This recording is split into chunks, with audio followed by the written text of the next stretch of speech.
Para a palestra desta noite, teremos como reflexão o tema Concepção de Homem em Jesus e no Espiritismo.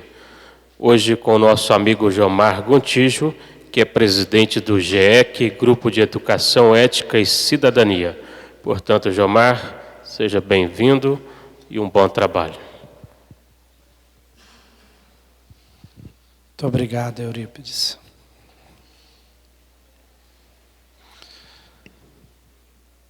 Boa noite a todos.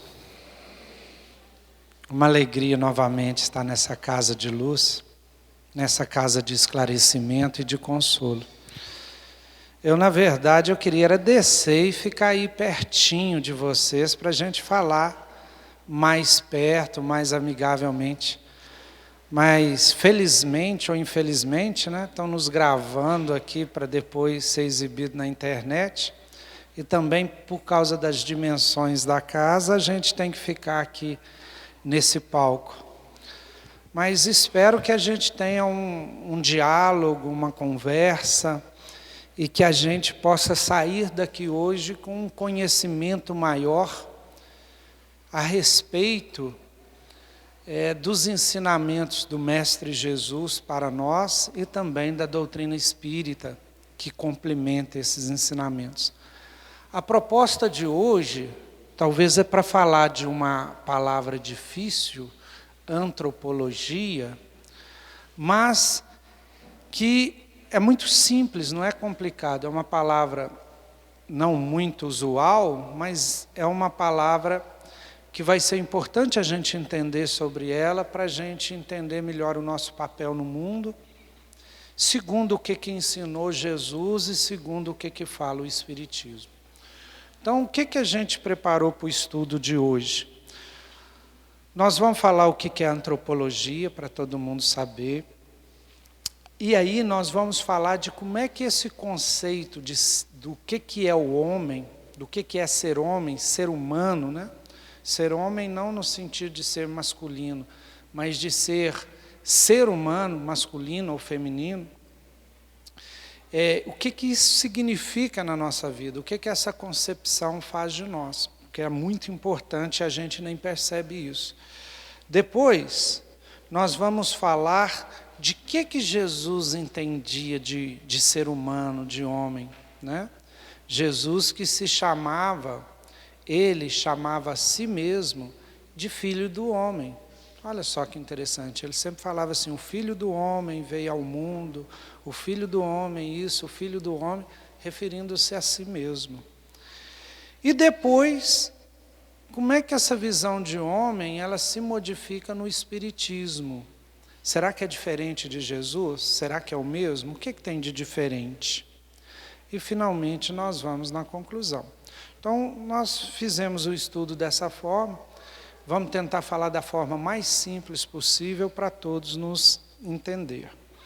Então, vamos começar com a questão do que é antropologia. Antropologia, antropos, do grego, significa ser humano, homem. E logia significa razão, conhecimento. Então, antropologia é o conhecimento do homem. Então, sempre que se fala em antropologia, está se estudando o homem na sua história, na sua geografia, em qual país que ele está. E, propriamente aqui, a gente vai falar de antropologia filosófica, que tem a ver com os conceitos, o conceito do que é o homem. O conceito de por que o homem existe, qual a finalidade do homem, como que a gente vai alcançar essa finalidade. Eu acho que essa questão é a questão mais importante que trata a antropologia, porque ela pretende responder essas questões. O que é o ser humano, qual o seu objetivo, e de onde ele veio. E vejam, e para onde ele vai, De onde que ele veio e para onde que ele vai. E o que acontece? Muitas pessoas muitos fundadores de religião, muitos pensadores, filósofos, pensaram a respeito destas questões.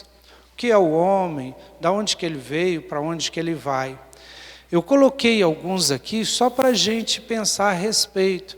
Aqui, por exemplo, ó, tem 3 filósofos da antiguidade da Grécia, né, o berço da filosofia, o berço da civilização nossa, que são Sócrates, Platão e Aristóteles, aliás, Sócrates, Platão e Aristóteles, que são pensadores que falavam. Sócrates, por exemplo, Sócrates e Platão são considerados precursores do cristianismo e do espiritismo. Sócrates já ensinava que o homem tinha o espírito, ensinava que o homem tinha um daimon, um gênio, que era um espírito protetor. E é Platão que vai criar a divisão do mundo físico e do mundo intelectual. Ou seja, do mundo material e do mundo espiritual. Então, Sócrates já fala isso. Allan Kardec, fazendo um estudo, na introdução do Evangelho segundo o Espiritismo, já fala. E eles vieram em torno de 500, 600 anos antes de Cristo, e já falava muito da doutrina cristã, que nós vamos estudar um pouco hoje. Mas teve também, por exemplo, esse pensador aqui, eu coloquei ele aqui, que é o... Alguém sabe quem que é esse bigodudo? Nietzsche, que é um pensador, né, que combate muito o cristianismo, aquele cristianismo. Ele é conhecido como o filósofo que matou Deus. Então ele é profundamente, ele tem uma moral absolutamente contrária à moral cristã que a gente estuda aqui, mas é um pensador influente na nossa civilização. Esse aqui, vocês sabem quem que é? Karl Marx. Ele é que cria a ideia do socialismo e do comunismo, que gerou esses sistemas políticos que muitas vezes criaram, né, em alguns países, esse sistema comunista. Então ele vai falar um pouco também do materialismo histórico e através dele a gente entende também o que é o homem, como é que o trabalho influencia o homem, né? E ele vai ter toda uma teoria e respostas àquelas perguntas também. O que o homem está fazendo aqui, como é que o homem, da onde que ele veio, para onde que ele vai. Este aqui é um pensador muito importante na área da ciência. Quem sabe quem que é? Darwin, exatamente. O Darwin, ele também viveu mais ou menos na época do Allan Kardec. Tanto é que tem alguns pensadores espíritas que falam que a teoria dele, a teoria da evolução, influenciou muito o espiritismo. Porque a primeira edição do Livro dos Espíritos, de 1857, o livro do Darwin não tinha sido lançado ainda, que é a Evolução das Espécies.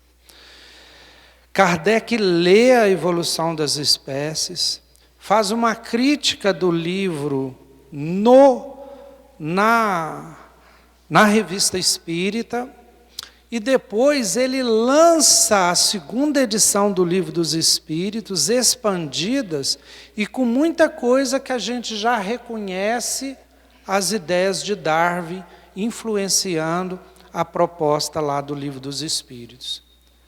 Esse aqui, quem sabe?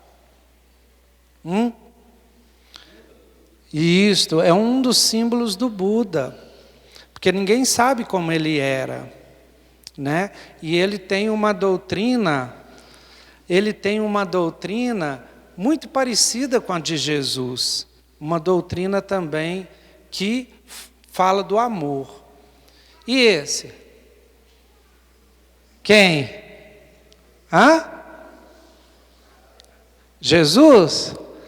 Também é uma das figuras que representam Jesus. A gente não pode achar que ele é o Jesus. Por quê? Nós não temos nenhuma foto do Jesus, nem quadro, nem desenho do Jesus. Isso aqui representa Jesus igual isso aqui representa Buda.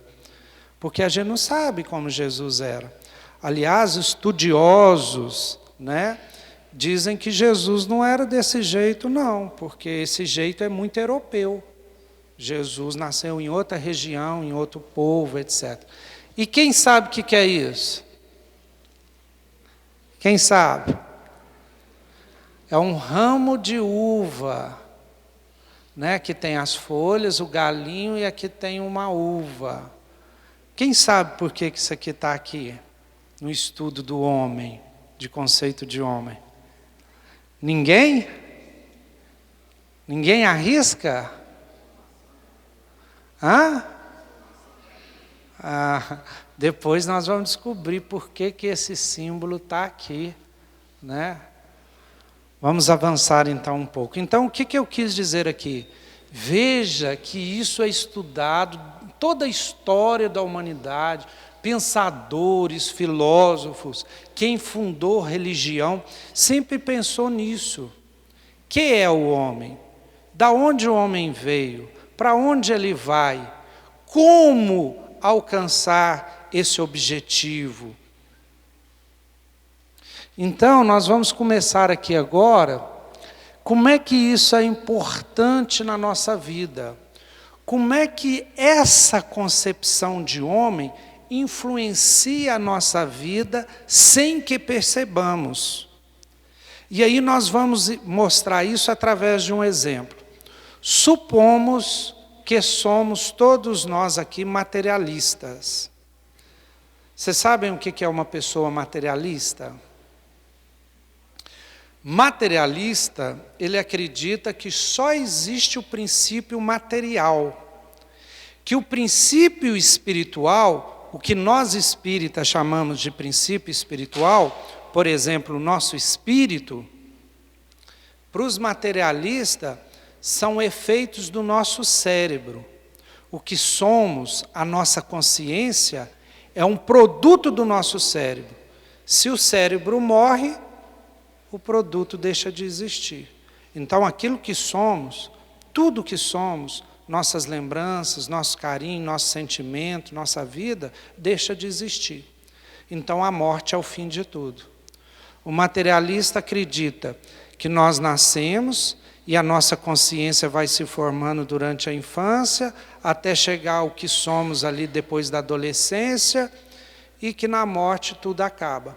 Então o que existe é só o corpo físico e o cérebro, e nós somos nada mais do que um tanto de neurônios aqui trocando coisas magnéticas e físicas e químicas, só isso. Quando isso aqui acabar, acaba-se tudo. Então, tudo bem, nós somos corpos, só existe matéria, não existe o princípio espiritual. Que consequências isso tem na nossa vida? Vamos pensar numa coisa. Vocês sabem o que é eutanásia? Todo mundo sabe? Eutanásia é o seguinte, chama em grego também, né? Olha o tanto que o grego influencia nas nossas palavras até hoje. Eu é boa. Tanásia, vem de Thanatos, que é o deus da morte, é uma boa morte. Eutanásia, então, é uma boa morte. O que significa uma boa morte? Quando você está sofrendo muito, e aquele sofrimento está te corroendo, e você não vê perspectiva, e você acha que não vale mais a pena viver, então vamos ter uma boa morte. Eu pego uns médicos aí, que os médicos já dominam como é que funciona o corpo, e eles me dão uma vacina que dói pouquinho, e essa vacina me faz dormir, aí eles dão uma outra vacina que para o meu coração, e eu morro tranquilamente, sem sofrimento. Então, a boa morte ou a eutanásia passa a ser uma coisa racional, não? Imagina um doente terminal que uma junta médica falou assim, ó, você vai morrer dentro de 2 meses. E ele está sofrendo com aquele câncer. A lei no Brasil não permite a eutanásia. É proibido por lei. No entanto, se fôssemos materialistas, porque tem alguns países que permitem a eutanásia, há pouco tempo passou um canadense que foi para a Europa fazer a eutanásia, porque ele já tinha vivido muito e não queria viver mais. Então, veja, para um materialista, isso é racional. Isso é racional. Então, veja como é que influencia na nossa vida a questão de ser materialista. Mas é muito mais do que isso. Qual que seria o objetivo da vida para um materialista? O que vocês acham? Já que só existe essa vida, o objetivo é ter a maior quantidade possível de prazer nessa vida. Porque o que vale a pena na vida é viver os prazeres.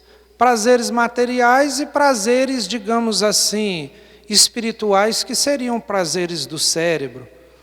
Porque a gente imagina que prazer é só o sexual, é só da comida. Não, mas prazer também, vamos dizer assim, do intelecto, como o prazer de ouvir uma música, né? O prazer de viajar pelo mundo, conhecer novos lugares, o prazer de uma amizade, mas prazer.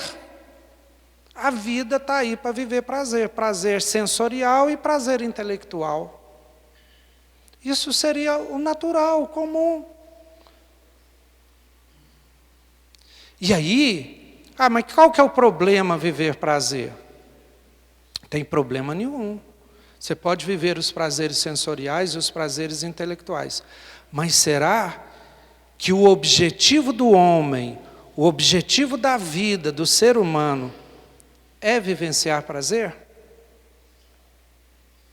Para o materialista não tem mais nada, porque ele vai morrer e vai acabar. Mas vamos avançar mais. Será que por materialista faria sentido a caridade? Só se a caridade trouxer alguma coisa para ele. Né? Só se ele for como o político interesseiro que faz alguma coisa para se promover, para ganhar alguma coisa. Aí ele faria caridade. Mas veja, isso é caridade verdadeira? Jesus mesmo falou, quando ele fala da caridade com ostentação. Ele fala assim, aquele que faz a caridade com ostentação, já recebeu o que ele queria. Ele não tem mais nada. Porque o que ele queria era aparecer, já apareceu. A verdadeira caridade, que é aquela sem ostentação, que é do coração, é porque o espírito está evoluindo, é diferente. Então, não faz sentido combater o egoísmo. Faz sentido o contrário, enfatizar o egoísmo. Né? Agora, a consequência pior disso. Poderia fazer o mal e a injustiça, envolver-me em crimes e crueldades, desde que me dê prazer, me dê poder, me dê dinheiro? Sim, uai. Mas se você for preso? Uai, se eu for preso e estiver muito ruim, sempre existe a opção do suicídio, da eutanásia. Então veja que não há limite para ele. A própria criminalidade, a própria a injustiça, não faz sentido, porque ele vai morrer de todo jeito. Então ele tem que obter o máximo que ele pode. E se der errado, ele se mata. Faz a eutanásia. Veja como é que uma verdadeira concepção de materialista, ela influencia a nossa vida tremendamente. Porque a morte é o fim de tudo. E, na verdade, o materialista, como diz Allan Kardec, é uma pessoa que está desesperado, esperando que alguém lhe lance uma âncora de salvação. Alguém que chega para ele e demonstre para ele que a morte não é o fim de tudo. Então, isso é a concepção de homem que a gente tem, influencia a nossa vida. Inclusive o que eu falei, o verdadeiro materialista é um desesperado, buscando alguém que o convença que não existe só matéria. Deu para entender como é que a nossa concepção influencia a nossa vida, nossos atos? Influencia a lei, porque provavelmente aonde permite a eutanásia são países mais materialistas do que espiritualistas. Esses países que permitem esse tipo de legislação é porque o povo desse país é geralmente mais materialista. Bom, antropologia espiritualistas existem muitas, mas muitas mesmo. Lá no Oriente existe um tanto, aqui no Ocidente existe um tanto de outras. Até porque, a gente vai ver um pouco para frente, só cristãs existe um monte de concepções de homem, de sentido de vida, né? Mas nós vamos aqui estudar duas concepções, até porque o tempo não nos permite mais, mas é porque essas duas são mais importantes para nós. Primeiro, a concepção de Jesus, então eu estou falando de Jesus e não cristã, vou explicar por quê, e a concepção espírita. Então nós vamos estudar em profundidade essas duas para ver o que elas influenciam na nossa vida. Bom, a primeira coisa é sobre por que a antropologia de Jesus.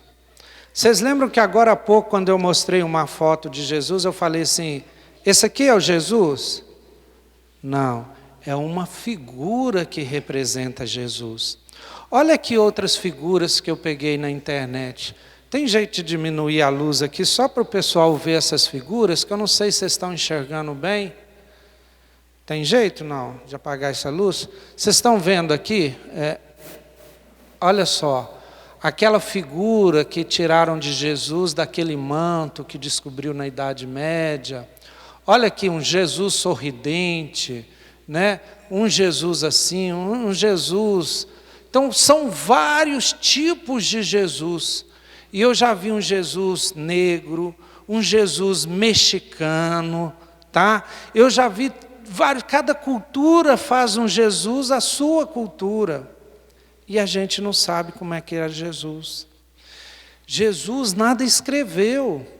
O que a gente sabe de Jesus foram o que falaram dele em 4 evangelhos, que são os canônicos, evangelho de Mateus, Marcos, Lucas e João. Alguns pedaços dos evangelhos apócrifos que sobraram até o dia de hoje, alguma coisa que se fala a respeito dele nas epístolas dos apóstolos, e só. E mesmo assim a gente não sabe se esses textos foram alterados, se eles foram mexidos ao longo da história. Então, como é que a gente estuda Jesus? Como é que a gente fez esse estudo? Né? Como é que a gente descobre alguma coisa de Jesus? A gente vai lá nos evangelhos. Vai nos evangelhos canônicos, que é o que a gente tem de mais seguro a respeito de Jesus. E esquece um pouco das contradições que fizeram a respeito de Jesus, desde a época que ele teve no planeta Terra, até hoje. Porque, por exemplo, a primeira contradição foi lá no ano de 1000, onde a Igreja Católica, né, a Igreja Romana, que foi a herdeira dos cristãos primitivos, né, da época de Jesus. Por que eu falo Igreja Romana? Porque até o ano de 300 depois de Jesus, não havia uma igreja e não havia papa. Havia bispos espalhados por todas as regiões. A partir do momento que o Império Romano aceitou a igreja cristã, ela criou ali a igreja apostólica romana e pôs o bispo de Roma como o maior de todos os bispos, que ficou conhecido como Papa. E isto foi até o ano de 1000 e pouquinho, onde teve a primeira cisma. E aí a igreja romana separou da outra igreja lá, a igreja... Como é que é? Ortodoxa. Obrigado, gente. A velhice vai chegando, a gente vai esquecendo os nomes. Foi a primeira cisma. A igreja ortodoxa, que também era cristã, e a igreja romana. E veio do ano 1000, 1400, 1500, começou a surgir a reforma. E aí nasceu as igrejas protestantes. E aí foi aquele tanto, né? Começou com uma, duas, foi multiplicando, e hoje a gente tem, sei lá, milhares de igrejas diferentes, todas falando de Jesus, e cada uma com umas ideias um pouco diferentes das outras. Então hoje a gente fala assim, mas eu sou cristão. Espera aí, qual tipo de cristão que você é? Você é ortodoxo, você é da igreja católica, você é crente de qual igreja? Então, quer dizer, e cada um tem umas ideias diferentes do mesmo Jesus. Uns acreditam em céu e inferno, outros não acreditam. Uns acreditam que vai ter um apocalipse, uns acreditam que a gente vai ficar esperando depois de mortos. E cada um com uma ideia diferente. Uma confusão enorme. Né? Então, nós nos fundamentamos, né, nos 4 evangelhos. Os 4 evangelhos é o que a gente tem mais de seguro do evangelho. E mesmo assim, de Jesus, e mesmo assim é muito difícil, gente, porque Jesus falava por parábolas. Jesus usava linguagem analógica, dando exemplos. Então, é muito difícil você ter uma única interpretação de Jesus. O Espiritismo, por exemplo, tem uma interpretação diferente dos ensinamentos de Jesus do que o catolicismo, do que as igrejas protestantes, né? Então, analisando o Evangelho, os escritos de Jesus, a gente chega com a convicção muito clara que para Jesus o ser humano é espírito. Jesus, ele é muito radical, ele não considera o ser humano corpo, o ser humano em essência é espírito. E eu peguei uma pequena passagem do Evangelho de Mateus, que eu acho que é de todos conhecidos, que mostra bem isso.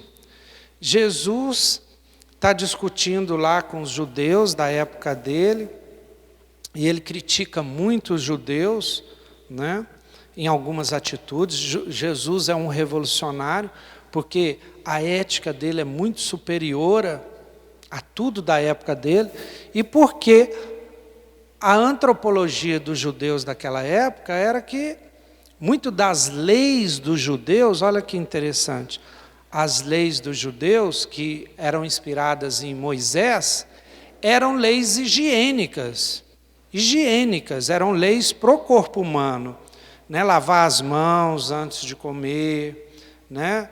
Descansar no dia do sábado, não pode comer alguns tipos de carne. Então eram leis para o corpo. E Jesus não aceitava que o homem fosse corpo. Então olha essa fala de Jesus. Este povo honra-me com os lábios. Já está uma crítica, honra-me com os lábios e não com o coração.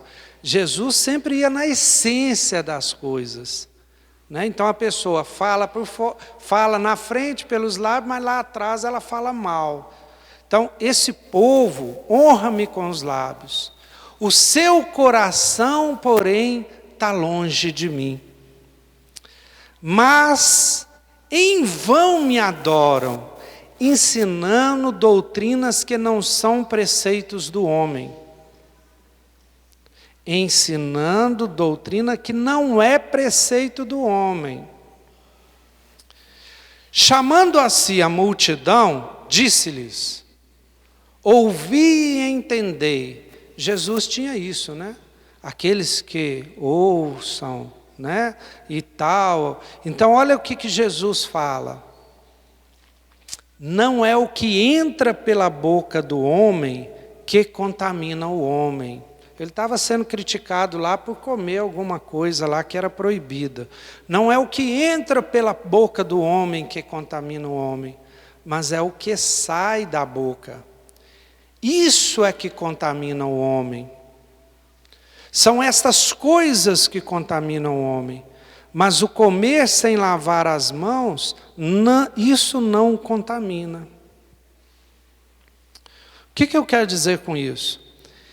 Se o homem é o corpo, isso aqui está errado, porque comer com mão suja contamina o homem. O que contamina o nosso corpo é o que entra pela boca. Mas Jesus considera que o homem não é corpo. Por isso que o que ele come não contamina o homem, contamina o corpo do homem. Mas o homem não é contaminado por isso. O espírito é contaminado pelo que sai da boca do homem, que é o que está dentro do coração dele. Então Jesus considera o homem um espírito. Tem várias frases de Jesus que a gente só entende se a gente considerar o homem como espírito. Tem hora, Pedro, que Jesus nos assusta, porque tem uma hora que ele fala assim pelos apóstolos dele: deixai os mortos enterrarem os seus mortos. Aí você fala assim, mas como assim? Que coisa esquisita, que ingratidão com os mortos. Por que Jesus falou isso? Mortos para Jesus são aqueles que vivem só com o corpo e não vivem o espírito. Por isso que eles são mortos, porque não vivem. O sentido de vida para Jesus é diferente, porque a vida é do espírito, não é do corpo. A lei que Jesus ensina não é a lei humana dos judeus, como essa aí, mas é a lei divina, é a lei que rege os espíritos, que são os homens ou o ser humano para ele. Então Jesus tem essa concepção muito grande, que muitas vezes, por ele ter essa concepção, a gente não entende, que a gente chama de moral estranha. Quando ele fala assim, quem são minha mãe, meus irmãos? A gente fala assim, mas Jesus, você esqueceu sua mãe? Onde você tomou dessa? Tem uma pessoa que me falou que Jesus bebia cachaça. Eu falei assim, mas como assim? Eu sabia que ele bebia vinho, né? Era comum beber vinho, mas Jesus bebia pinga. Eu falei, mas como assim, de onde você tirou isso? Ele falou assim, você não viu lá que tinha uma bodas da cana? E que nessas bodas da cana, ele bebeu tanto que esqueceu quem que era a mãe dele e os irmãos. Eu falei, é bodas de Canaã, né?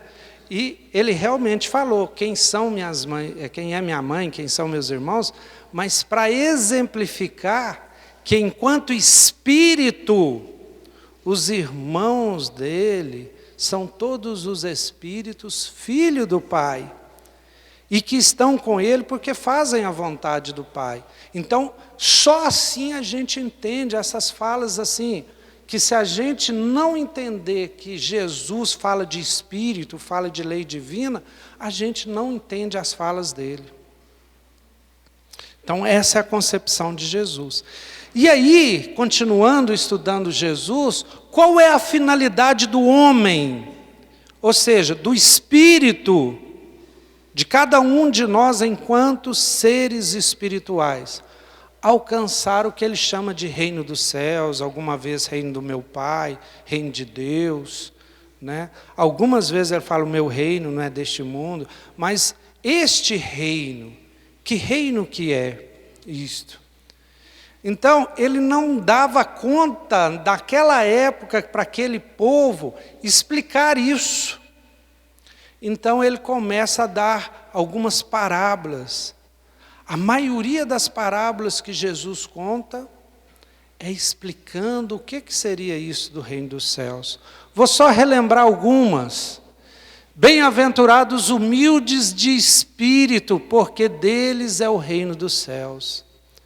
Está lá no Sermão da Montanha.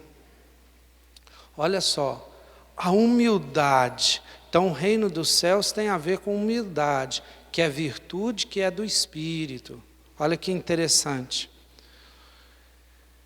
Buscai primeiro o seu reino e a sua justiça, o reino de Deus e a sua justiça, e todas as outras coisas vos serão acrescentadas. Então é Jesus novamente falando que o essencial para o ser humano é buscar o reino de Deus e a sua justiça. Mas tem mais, ele fala muitas parábolas. Ele fala, por exemplo, que o reino dos céus é semelhante ao homem que semeou a boa semente no seu campo. A parábola do bom semeador, da multiplicação. E ele fala que o reino dos céus multiplica várias vezes. Por exemplo, ele fala que o reino dos céus é semelhante a um grão de mostarda que um homem tomou e semeou em seu campo. É aquela parábola do grão de mostarda que é pequenininha e vira uma árvore imensa. Olha o reino dos céus com o que Jesus compara. Ele compara o reino dos céus ao fermento. Olha o que o fermento faz no pão. Ele compara o reino dos céus ao tesouro escondido no campo, que um homem, ao descobri-lo, esconde no novo, então, movido de gozo, vai, vende tudo o que tem e compra aquele campo do tesouro. Então, o reino do céu tem um valor enorme. Ele fala desse valor novamente, valor, tá? Valores. Quais são nossos valores? Os nossos valores que comandam a nossa vida. O que vale para a gente?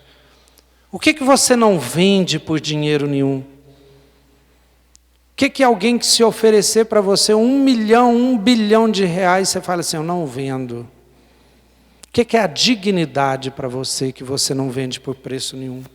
E Jesus continua, o reino dos céus é semelhante a um negociante que procurava pérolas, e ele acha uma pérola de grande valor e vende todas as pérolas e compra aquela pérola.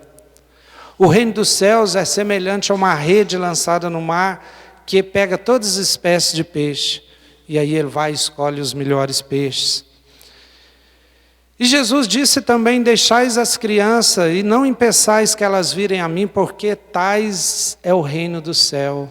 Então ele pega as crianças que têm aquela inocência, aquela pureza infantil, e fala que o reino dos céus também tem essa pureza. E finalmente ele fala que o reino dos céus está dentro de vós. Então, muitas religiões durante muito tempo achou que o reino do céu era o céu e que o inferno estava debaixo da terra, mas o reino dos céus está dentro de nós, está dentro do homem. Então não é um local, é um estado de espírito. E como que alcança o reino do céu? Alcança fazendo e seguindo os ensinamentos que ele ensinou. Então, em toda a vida, ele ensina como chegar ao reino dos céus, que é o amor. Então, ele dá vários exemplos de amor. Por exemplo, o perdão. Ele fala muito do perdão. E quantos estudos aqui a gente faz do perdão? Porque o perdão é o único capaz de conseguir aquele estado de espírito, de humildade, de paz. Porque se você não perdoar, você não alcança o reino dos céus. Então ele ensina perdoar 70 vezes 7, que quer dizer perdoar infinitamente. Agir com benevolência e compaixão, misericórdia. Então ele ensina isso na parábola do bom samaritano e em diversas outras. Ele ensina inclusive agindo assim. tendo compaixão e misericórdia de todos que chegavam perto dele. Ser caridoso, né? A todo momento ele ensina isso. A humildade é um dos ensinamentos mais fortes de Jesus em todo momento. Ele atendia a todos. Ele ia em busca para atender as pessoas. Ele lavou os pés dos apóstolos, que era coisa feita só por serviçais. Então ele ensina a todo momento a humildade, né? O serviço, servir ao próximo. Ele faz isso durante a vida dele toda. E ele fala que este é o caminho do reino dos céus. Então, essa é a doutrina a respeito do homem, do que ele tem que alcançar de Jesus. E aí, o que acontece? 1000 e tantos anos depois de Jesus, um pedagogo francês começa a interrogar os espíritos, a fazer questões para os espíritos. E aí vocês queriam saber o que é essa parreira? Ela está lá no início do livro dos Espíritos. E sabe o que os Espíritos falam? Vou contar para vocês. Porás, são os Espíritos falando para Kardec, porás no cabeçalho do livro o ramo de uma parreira, que te desenhamos, porque eis o emblema do trabalho do Criador. Todos os princípios materiais que podem melhor representar o corpo e o espírito, nele se encontram reunidos. O corpo é o ramo, o espírito é a seiva. A alma ou o espírito ligado à matéria é a uva. O homem quintessencia o espírito pelo trabalho. E tu sabes, o que não é senão pelo trabalho do corpo que o espírito adquire conhecimentos. Então,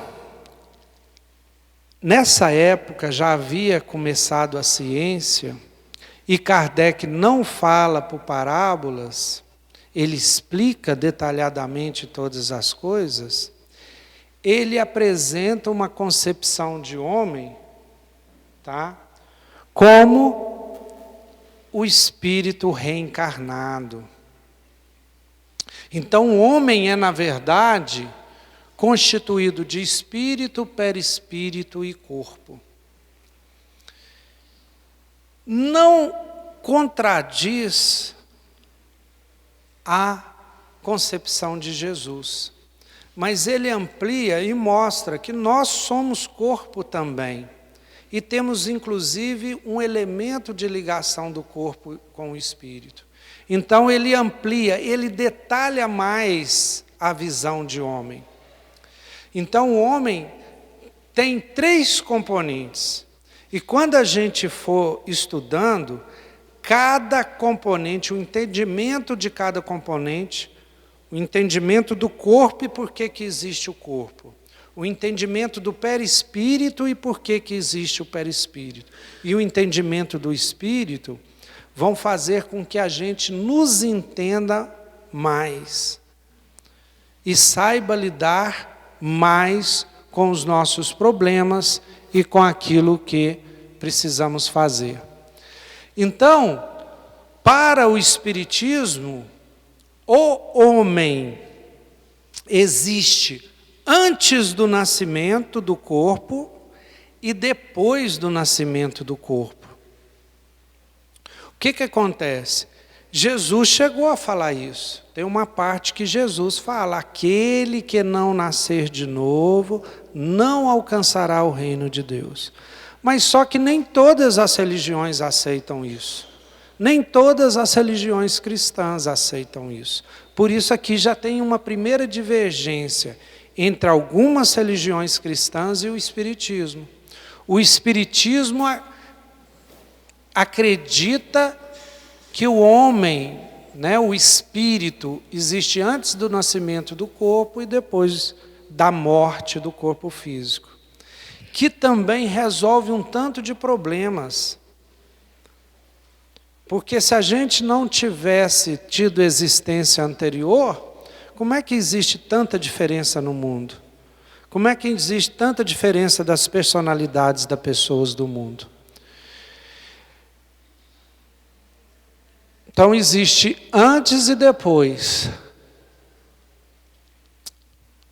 O Espiritismo também demonstra que nós passamos por um processo de esquecimento.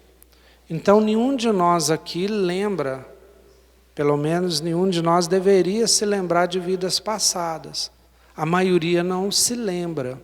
Vamos nos lembrar no futuro, mas nós, enquanto encarnados, não nos lembramos. É o princípio inteligente individualizados. Veja que nós pertencemos a um princípio inteligente e que nós evoluímos até chegar a esse processo de princípio inteligente individualizado. E outra coisa, que a lei divina, a lei que Jesus veio ensinar, essa lei que é tão perfeita quanto o Criador, está escrita na consciência do homem. Nós não a ignoramos. Deus colocou ela dentro de nós. E finalmente, a gente foi criado simples e ignorante, ignorante no sentido de ignorar as coisas todas, e somos perfectíveis. Isso significa que vamos evoluir até chegar à perfeição. Então veja que o Espiritismo, ele não contradiz o conceito de homem que está em Jesus, mas ele amplia muito mais do que Jesus conseguiu falar, ou pelo menos daquilo que chegou de Jesus até nós. Talvez Jesus tenha ensinado tudo isso, mas não chegou tudo isso até nós. Então o Espiritismo tem uma concepção de ser humano de tudo isso aqui, ó. Aqui eu tentei resumir do que o Espiritismo fala que nós somos. E se você realmente assumir esses princípios, estudar e colocar isso como um paradoxo na sua vida, você guiar a sua vida por isso aqui, você vai ver que sua vida muda completamente. A sua análise da sociedade, da política, dos seus problemas, porque você começa a entender que nós somos tudo isso aqui, ó. Mas aí, qual é o objetivo do homem? Aquilo tudo que a gente viu no Espiritismo. Tem que terminar que hora, Eurípides? 9? Então tem 10 minutinhos, dá tempo e sobra. Qual o objetivo do homem, então, para o Espiritismo? Quem sabe? A gente já falou, né? Evoluir. Evoluir. E como que a gente evolui? Quem sabe? As duas formas. Intelectual e moral. Isso todo mundo sabe. Evoluir. Moral, que é nas ações. Ser bondoso, né? Diminuir a violência, etc. A parte de conhecimento, que é muito importante. O intelectual, que a gente tem que evoluir intelectual. O intelectual é o conhecimento do mundo, o conhecimento do universo, mas também o conhecimento de si mesmo. Isso é muito importante. Agora tem que tomar cuidado, né? Porque o conhecimento sem a moral leva ao orgulho. Então tem aquelas pessoas que sabem tudo, mas são cruéis. Então não evoluiu. Ela pode ser muito vaidosa por causa do conhecimento. Então Emmanuel fala que as duas asas da evolução, a moral e o intelectual. Só que Pedro, o Espírito, ele fala que tem mais uma para nós, e a gente tem estudado muito, que é a sensibilidade. Sensibilidade não é moral, sensibilidade é a capacidade de percepção. O intelecto é de pensar, de refletir, mas sensibilidade vem, por exemplo, a mediunidade. A mediunidade é uma sensibilidade. E a gente tem que evoluir na sensibilidade, além dos 5 sentidos, evoluir também na mediunidade e na percepção do universo, das pessoas, inclusive na autopercepção também. Então nós temos que evoluir moral, intelectualmente e na nossa sensibilidade. Então evoluir nesses 3 sentidos aqui, ó. E aí é que vem como alcançar a evolução, como evoluir. O que o Espiritismo fala para nós de como evoluir? Alguém sabe? Agindo em conformidade com a lei divina, com essa lei perfeita do universo, moral e natural. Como? Ela está escrita na nossa consciência. Pelo trabalho e pelo amor. Então, a gente agindo, trabalhando em adquirir conhecimento, em melhorar cada dia mais, ter uma moral mais elevada, né? Buscando ampliar nossa sensibilidade, e pelo amor. Né? O que mais? Evolui pelo trabalho, pelo amor, e o que mais? Ninguém sabe? Ninguém? Pela? Ou se não quiser, pelo amor e pelo trabalho, pela dor. Então, a evolução é um imperativo divino, ela é da lei divina. Não tem jeito da gente não evoluir. Quando a gente não vai evoluindo, vem a dor e empurra a gente a evoluir. Então vamos analisar os nossos sofrimentos e as nossas dores, que elas sempre têm uma mensagem para nos dizer. Uma dor, ela nos ensina que precisamos evoluir em algum momento, em alguma coisa.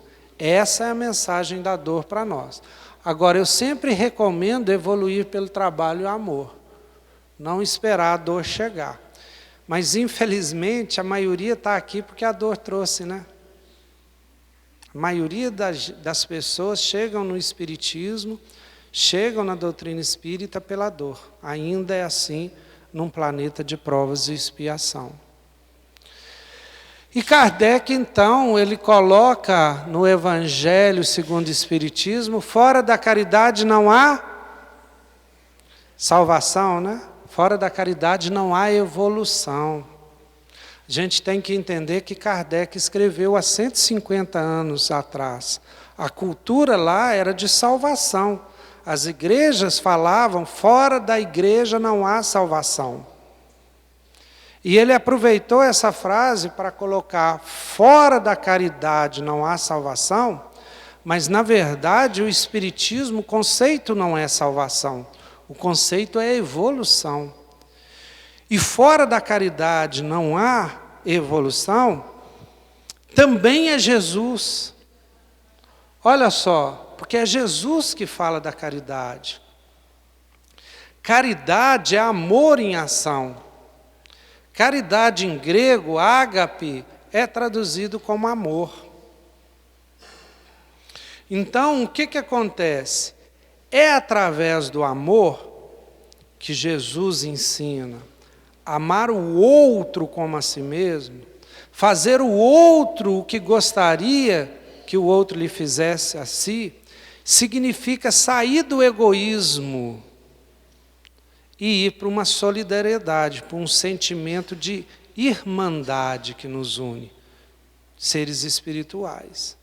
Então, este é o processo que nos leva a evoluir. Mas por que, Jomar? Porque nesse processo eu vou estar destruindo os vícios que impedem a nossa evolução, egoísmo, orgulho, que leva à vaidade, que leva à mentira, que leva a um tanto de coisa. E ao mesmo tempo, eu estou incentivando em mim as virtudes que nos levam ao desenvolvimento moral, da sensibilidade e da inteligência. Então, faço as duas coisas de uma vez só. E já passando para a conclusão, estamos finalizando. O que a gente percebe na antropologia espírita e naquela que nós estamos chamando de Jesus? Que a forma de alcançar o reino dos céus, segundo Jesus, ou de alcançar a evolução, segundo o Espiritismo, são as mesmas. O que Jesus fala, perdoar, ser caridoso, buscar humildade, agir com benevolência, tudo o que ele ensina é o que o Espiritismo repete. Claro que noutra linguagem, uma linguagem mais moderna, mas são as mesmas coisas. Por isso que Allan Kardec escreve, uns 5 anos depois, ele escreve o Evangelho segundo o Espiritismo. Porque ele pega Jesus, tenta tirar o que é universal de Jesus, que é a ética, que é a moral, esquece aquelas palavras que geraram dogma, esquece os milagres, esquece a vida comum de Jesus e pega só os ensinamentos morais dele. Aqueles capítulos do Evangelho segundo o Espiritismo são frases morais, são máximas morais. Caridade, perdão, etc, etc. E aí ele faz um roteiro para que a gente alcance o reino dos céus, ou para que a gente evolua o máximo possível nessa vida. Daí a gente falar que o Espiritismo é o cristianismo redivivo, ou até a gente nos chamarmos de espíritas cristãos, né? Muito utilizado. Eu fico receoso porque, igual eu falei, tem muitos tipos de cristão, né? E o cristão espírita é um cristão que foca na ética de Jesus, né? O foco é a ética de Jesus. Numa pergunta no Livro dos Espíritos, quando Kardec pergunta assim, qual é o espírito que pode nos servir de guia e modelo? De Jesus. Então, Jesus para os espíritas é aquele que ensina realmente o melhor caminho para chegar na evolução. Isso quer dizer que o espírita pode ser um budista. Basta que ele siga lá os preceitos da religião budista, mas que busque, né, o amor e tudo isso aqui como caminho da sua vida. E ele vai ter aquela concepção que a gente falou lá de homem. Então o espírita, ele pode ser budista, ele pode ser orientalista, ele só não pode ser materialista, né? Materialista é uma contradição muito grande, já que o espírita, ele propõe que o homem é espírito. Mas ele pode ser diversas religiões, desde que ele tenha aquelas concepções e busque viver a ética segundo a religião dele, segundo o pensamento dele, né? Ele tem aquela concepção de homem que a gente explicou. Então, ele pode ser chamado de espírita. Espero ter trazido novidade, espero ter ampliado um pouco a concepção de vocês sobre o que é espiritismo, né? O que o espiritismo prega, o que o espiritismo propõe a respeito do homem, do que a gente está fazendo aqui, qual o nosso objetivo e de como chegar lá. Muito obrigado, boa noite a todos, tá? Uma ótima semana, muito obrigado.